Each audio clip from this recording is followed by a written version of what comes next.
শুধুমাত্র আমাদের ভোটাধিকার প্রয়োগ করলে চলবে না।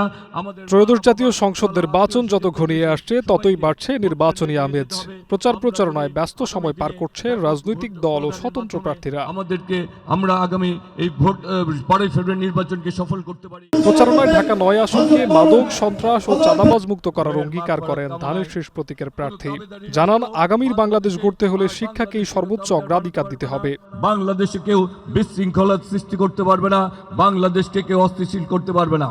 সুতরাং আগামী ঢাকা 9কে আমরা যদি মাদক মুক্ত, সন্ত্রাস মুক্ত, চাঁদাবাজ মুক্ত করতে চাই তাহলে 12 তারিখ আমাদেরকে নির্বাচনে যেতে হবে। এদিকে জিপিএ 5 পাওয়া শিক্ষার্থীদের সংবর্ধনায় অংশ নিয়ে ঢাকা 11 আসনের বিএনপি প্রার্থী এম এ কাইয়ুম বলেন, জিয়াউর রহমান ও খালেদা জিয়ার হাত ধরেই এদেশে অবৈতনিক শিক্ষা চালু হয়েছে। এ ধারা অব্যাহত রাখার প্রত্যাশাও করেন তিনি। তুমি তখনই মানবিক মানুষ হবা যখন তুমি দেখবা তোমার পাশে একটা অসহায় লোক আছে, একটা অন্য ধর্ম লোক আছে, একটা পঙ্গু লোক আছে, একটা থার্ড লিঙ্গের লোক আসে।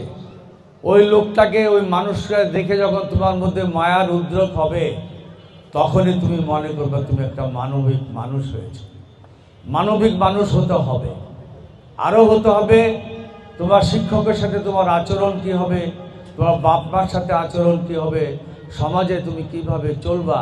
তুমি একজন শিক্ষিত কোয়ালিফাইড লোক, তোমার আচরণ দেখে অন্য মানুষরা অনুপ্রাণিত হবে।